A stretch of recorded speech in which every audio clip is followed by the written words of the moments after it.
Good morning, students. In last videos, we learned about monohybrid cross, dihybrid cross, test cross of monohybrid also, and we learned that in monohybrid cross, the phenotypic ratio is 3:1. And now, Mendel also developed a tool or devised a tool to know the unknown genotype of a dominant phenotype, that is called the test cross. In test cross, if the unknown genotype is homozygous, then when it is crossed with the homozygous recessive, it will produce 100% tall.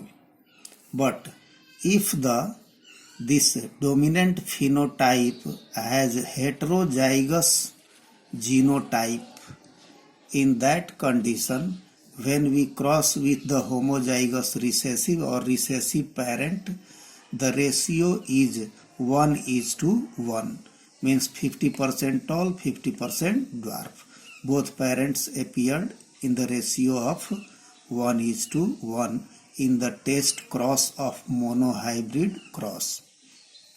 What is test cross? We learned already that we cross a dominant phenotype with homozygous recessive parent से cross करवाते हैं.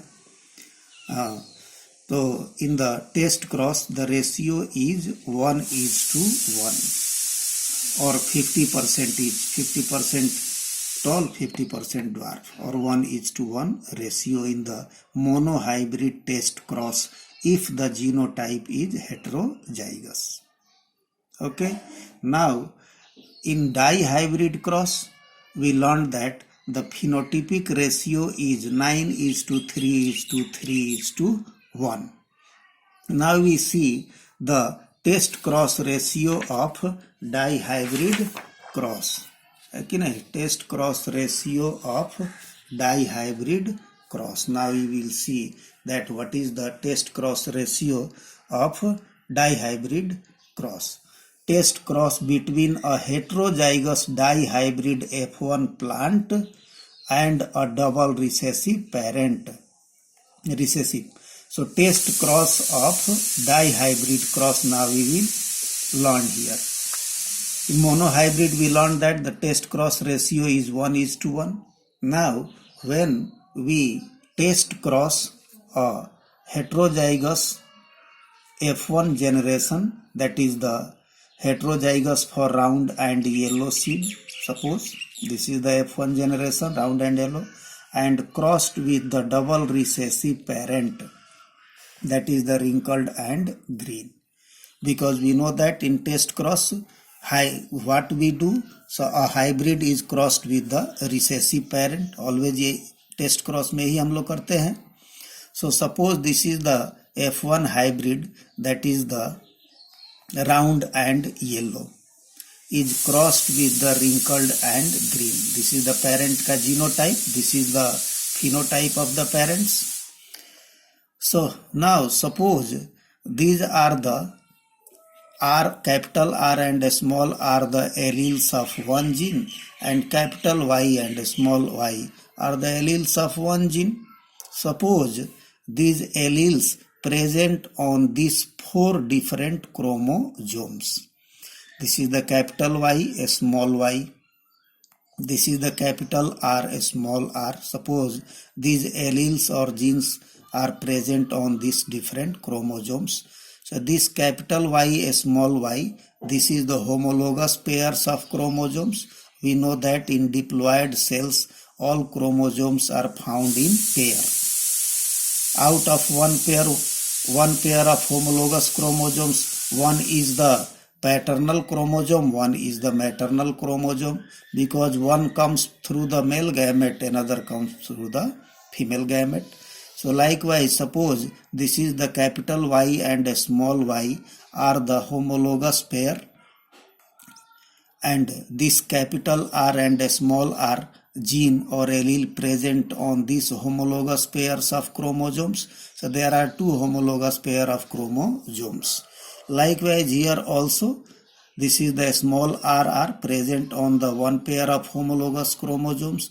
This is small YY alleles present in the another pair of homologous chromosomes.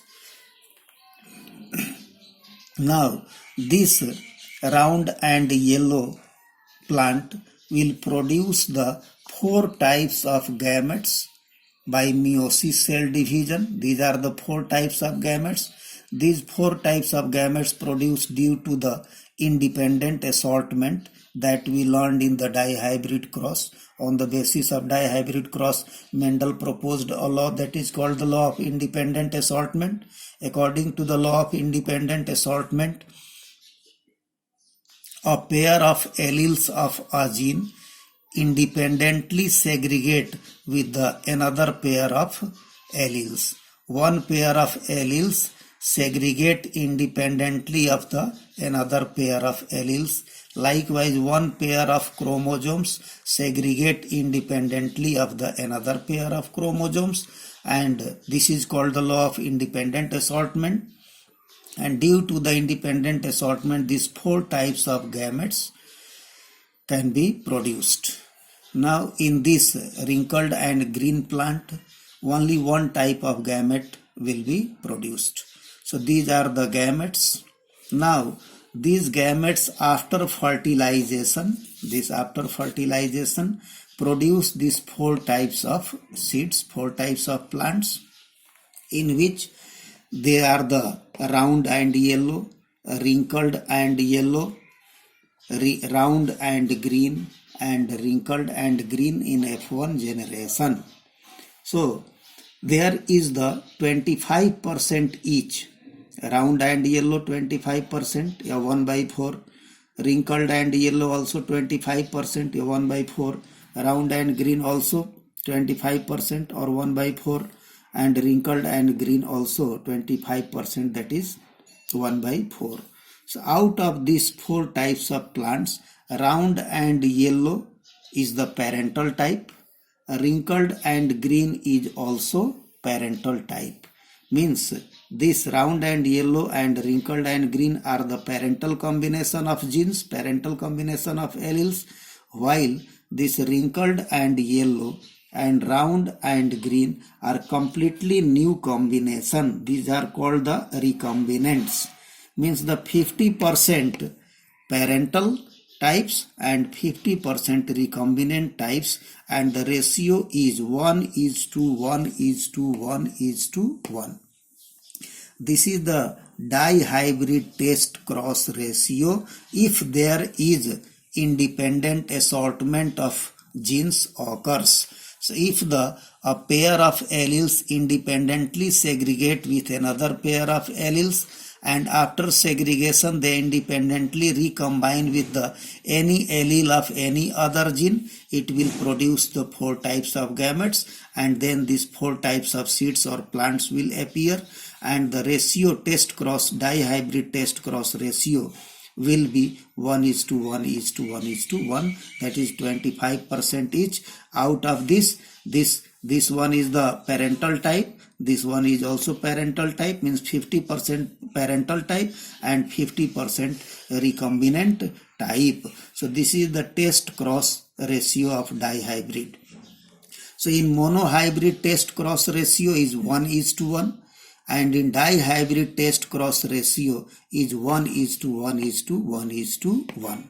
So this is the test cross of dihybrid, and test cross of monohybrid already learned that the ratio will be 1:1, and here is the ratio is the 1:1:1:1. Out of this 50% are the parental type, 50% are the recombinant type. This is due to the independent assortment. So this independent assortment occurred because the genes are present on the different chromosomes. These genes for the color present on the one homologous pair, and the genes or alleles for the shape present on the another pair of homologous chromosomes.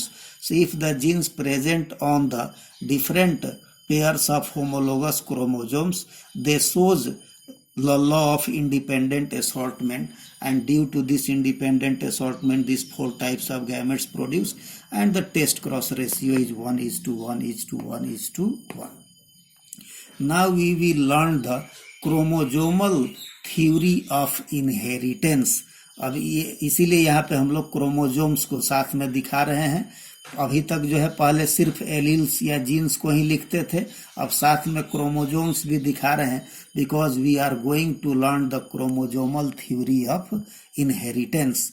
So chromosomal theory of inheritance क्या है ये हम लोग जानते हैं. Actually आप NCERT में आप क्रोमोजोमल थ्योरी ऑफ इनहेरिटेंस को आप देख सकते हैं. यहाँ पे दिया हुआ है क्रोमोजोमल थ्योरी ऑफ इनहेरिटेंस. जरा से यहाँ देखो तो this is the chromosomal theory of inheritance. आ जाए यहाँ पे, है ना, कल अब रखे रहो चुपचाप, है ना.